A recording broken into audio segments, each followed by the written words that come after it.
Abakomeje gukurikira ibiganiro bya Kamukama TV Rwanda, nongeye kubiyegereza, nongeye kubakira, nongeye kubasuhuza, aho muri hose mbifuriza ibyiza, amahoro, ubwuzuzane no kurumbuka n'iterambere.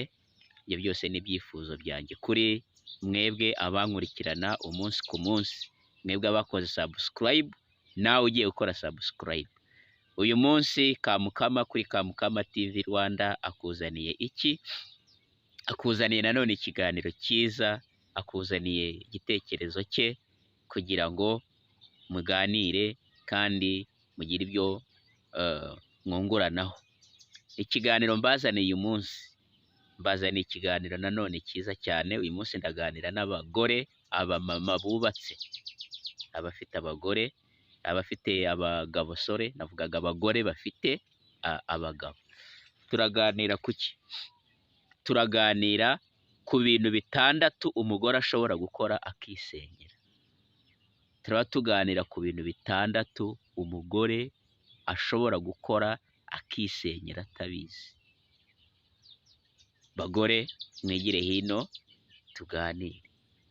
Dore icya mbere ushobora gukora ukisenyera utabizi ni gusiganira, kwitanaho. Ndimo ndavuga iki? Gusigana n'umugabo wawe ngo ninde ukwiye kwita ku wundi. Ugasigana n'umugabo ukajya uvuga ngo ngewe nadakora iki nanjye sinkora iki. Ndamumesera se kubera iki? Nawe nabanze agira icyo akora. Bagore, nushyira gahunda zawe zose ukumva ko uzajya ukora ikintu ugikorera umugabo ari uko yabanje kugigukorera, uzaba ugenda wisenyera gake gake. Umugabo mumesere, umwiteho, muterere ipasi, umutunganyirize byose, utagendeye ngo yabanje gukora iki, ngo none se we kubera iki atanguriye umwenda, ubwo jyewe ndafura kubera iki, ubwo jyewe oya. Murute, umwiteho, utuma asa neza, umwiteho muri byose, umuhere ifunguro ku gihe, yumve mu rugo hanezerewe, hameze neza. Ni ukuri, ndakubwiza ukuri ko nawe azakwitaho. Mu rukundo ntabwo ari nguhe. Mu rukundo ni nguhe kugeza unyuzwe nawe ugatanga. Wikwiburanya umutima ngo se kuki abagabo bataduha. Ndimo ndaganira n'abagore, igihe kizagera nanone mvugane n'abagabo kuri video ikurikira.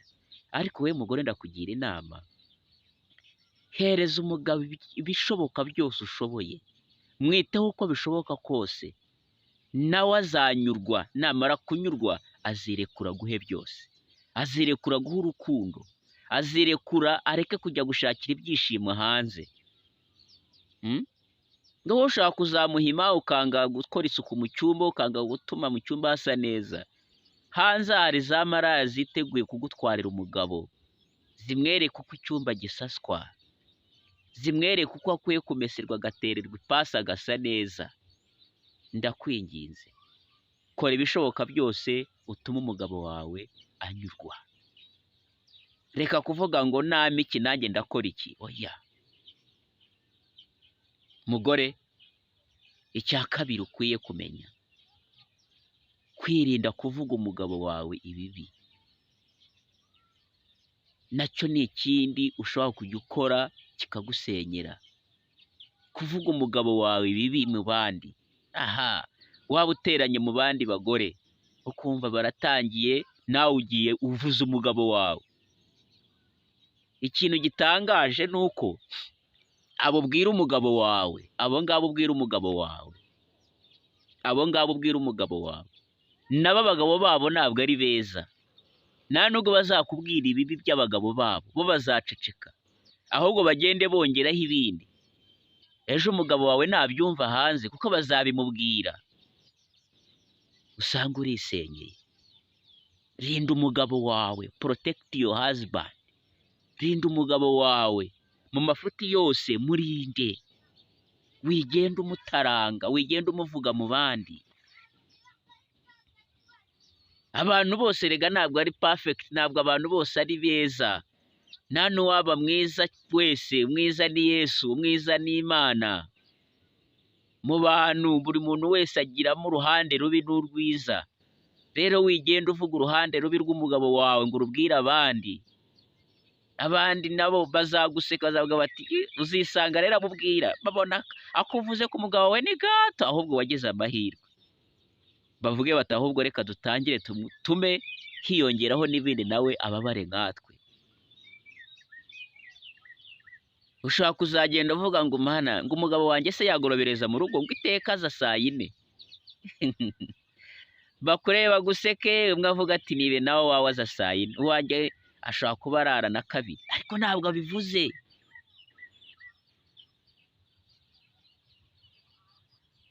Ahubwo bazagenda bajye bakwirakwiza inkuru, batangira ahubwo babeshye bati bati umugabo wuriya mugore agorobereza mu rugo, najya atuma umugore yisanzura mu rugo. Umugabo avuga ati burya saa yine najyaga nza kare, ubona atangiye kuza saa sita. Wibaza aho byaturutse, ni wowe. Urajya mu bandi ukagenda uvuga ngo umugabo wanjye ntabwo yagera mu rugo adatanye icupa ryo kunywa.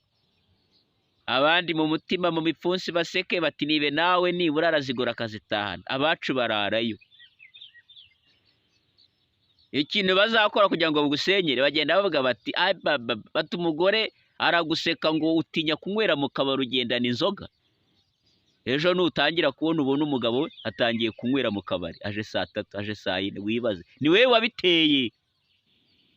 Wowe unkurikiye ni wewe wabiteye kandi urabizi mu mutima. Rinda umugabo wawe rero. Mumbabarire kurakara. Ikindi, kugira abandi ushyira imbere y'umugabo wawe. Ibi ni ibintu bikomeretsa abagabo mu buryo bukomeye cyane. Ukahorana imvuga abandi bagabo, umugabo wahariya hirya nakora ibi, abandi bagabo uwahariya nakora ibi.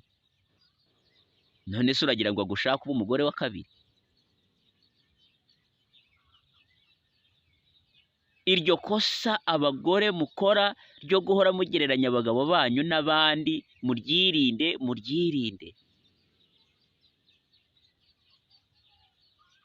Iteka ryose jya ubona umugabo wawe ari umugabo mwiza, jya ubona umugabo wawe ari umugabo w'igikundiro, jya ubona umugabo wawe ari umugabo wambara akaberwa, jya umupureyizinga, umusingize, umuhimbaze, umurate. Shakisha ibyiza bimurimo ubivuge, ibibi uceceke ubisengere, mubiganireho muri mwenyine. Ariko kirazira kikaziririzwa. Niba muri mu rugo umugabo ahora ari umutware, ahora ari umushyitsi, ibintu by'abagore mukunda kurutisha abashyitsi abagabo banyu, ibyo bintu mubikura he? Yenda muri iri terambere ubanza bitakiri cyane, ariko nka kera mu bice byo mu cyaro ugasanga bagira nk'isahane nziza n'igikombe cyiza by'umushyitsi. Haza umushyitsi bakabikura mu isanduka, umugabo akakomeza akarira kuri purasitike, akanywera kuri purasitike ngo hari ibikombe by'abashyitsi. Ye baba we, umutware wawe agomba guhora ari umutware mu rugo iwawe, mu rugo rwe.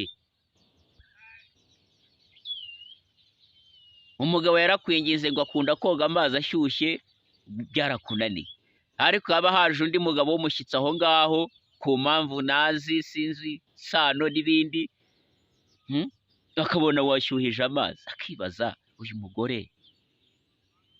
Mwirinde iteka umugabo wawe agomba kuruta abashyitsi bari aho, umugabo wawe agomba kuruta abantu bose aho mwaba muri hose.